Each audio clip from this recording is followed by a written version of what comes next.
Les podcasts d'AFDS.tv, les suppléments d'Aux frontières des séries, une émission de Sarah Sepulcre et Alexandre Marlier. Série web, Héloïse Rouard.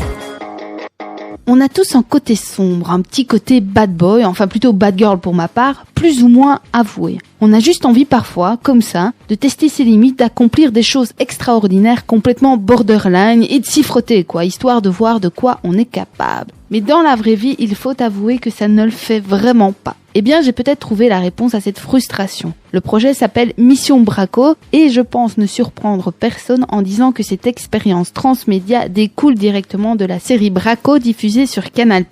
Mais Mission Braco, c'est autre chose que ça, c'est plus que ça. Lancée avec la deuxième saison de la série en novembre 2011, cette expérience interactive vous plonge dans le monde de la bande à Kaplan et pendant les 5 semaines qui ont suivi ce lancement, le fan de la série a pu en quelque sorte intégrer l'intrigue. C'est simple, entre chaque diffusion d'épisodes, l'aventure se continuait sur le web. Il fallait alors gagner la confiance du groupe Kaplan et faire tout pour réussir les missions qu'il vous avait confiées. Et ce qui est plutôt amusant quand vous vous faites contacter sur votre smartphone par le héros de la série en vous disant de rechercher des renseignements, déjouer des pièges, infiltrer, bref, so exciting. Mais la question que je me suis posée après avoir pris connaissance de cette joyeuse petite expérience, c'est est-ce que ça fait vraiment avancer le schmilblick ? Je veux dire par là, est-ce que je fais évoluer l'histoire de Braco, la série, grâce à mon intervention dans Mission Braco, le projet interactif ? La réponse est pas vraiment. Mission Braco est bien un projet interactif, mais jusqu'à un certain point.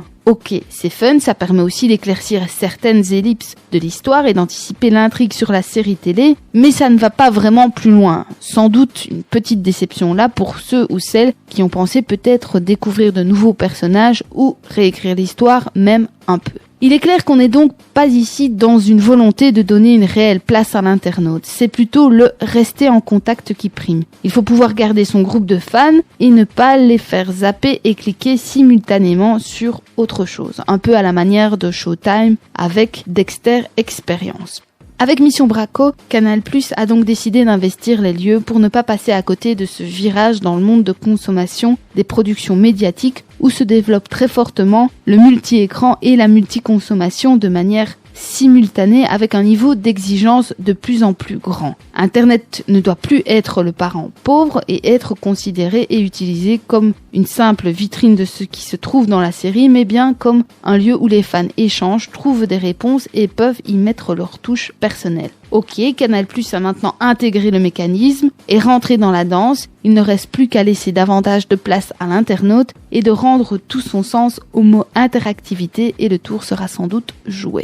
Les podcasts d'AFDS.tv, Aux frontières des séries.